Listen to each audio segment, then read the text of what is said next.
Bagian daripada keutamaan Abdullah ibnu Mas'ud adalah suatu ketika Nabi Muhammad SAW pernah minta kepada Abdullah ibnu Mas'ud, diriwayatkan oleh Imam Muslim. Nabi Muhammad berkata kepada Abdullah ibnu Mas'ud, "Iqra alayya al-Quran, bacakan kepadaku Al-Quran." Kata Abdullah ibnu Mas'ud, "Faqultu ya Rasulullah, aqra'u alayka wa alayka unzil." Aku baca Quran kepadamu, sedangkan Quran itu diturunkan atasmu.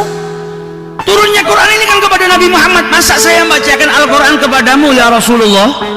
Maka Nabi Muhammad berkata kepada Abdullah ibnu Mas'ud, "Inni ashtahi an asma'ahu min ghairi." Aku ingin mendengarkan ayat Al-Quran itu bukan dari lisanku sendiri, tapi dari orang lain.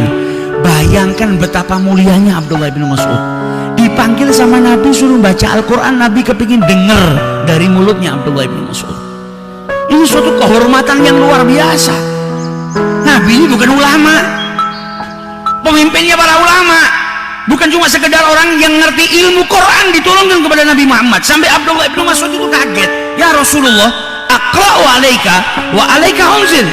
Aku baca Quran di hadapanmu, memperdengarkan Quran di telingamu, sedangkan Quran itu diturunkan kepadamu. Kata Nabi Muhammad, saya ingin dengar dari mulutnya orang lain, saya ingin dengar dari suaranya orang lain. Maka dibacalah oleh Abdullah ibn Mas'ud surat An-Nisa sampai pada ayat fa kaifa idza ji'na min kulli ummatin bisyahidin wa ji'na bika ala haula'i syahida.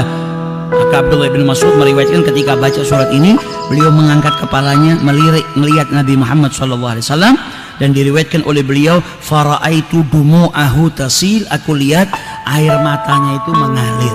Jadi Nabi Muhammad menangis ketika mendengarkan ayat-ayat Allah dibacakan oleh Abdullah ibn Mas'ud. Bayangkan kalau di dunia ini ada seseorang yang punya syair indah lah, atau punya karya terhebat, tiba-tiba kita dipanggil, coba bacakan ini.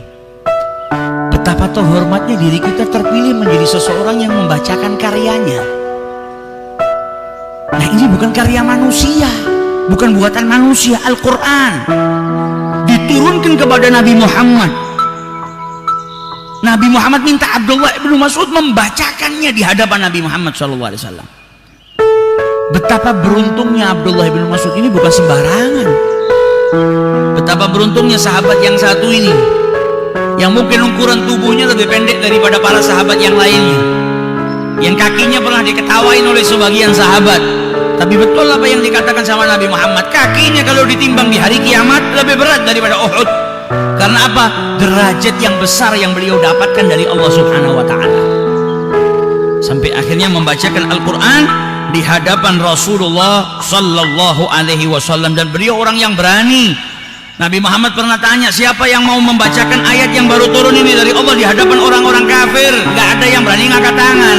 Islam saat itu, umat Islam masih sedikit, belum punya kekuatan, dan dimusuhi sama orang kafir Quraisy. Nabi Muhammad tanya, siapa yang membacakan ini di hadapan orang kafir? Yang ngacung siapa? Abdullah ibn Mas'ud. Nabi tanya lagi, siapa yang berani? Abdullah lagi ngacung. Siapa yang berani? Ana ya Rasulullah. Akhirnya diizinkan sama Rasul sallallahu alaihi wasallam. Datangin orang kafir, kumpul di Darin Nadwa saat itu, dibacakan ayat Allah Subhanahu wa ta'ala tanpa sedikit pun rasa takut. Sampai akhirnya ditempeleng sama Abu Jahal, telinganya ditarik sama Abu Jahal sampai berdarah. Pulang kepada Nabi Muhammad dalam keadaan kesakitan, mendapatkan siksaan dari Abu Jahal. Pemberani Abdullah ibn Mas'ud, jangan dilihat badannya kecil terus beliau tidak punya keberanian, tapi sangat berani membawakan firman Allah Subhanahu wa ta'ala di hadapan musuh-musuh Allah Subhanahu wa ta'ala.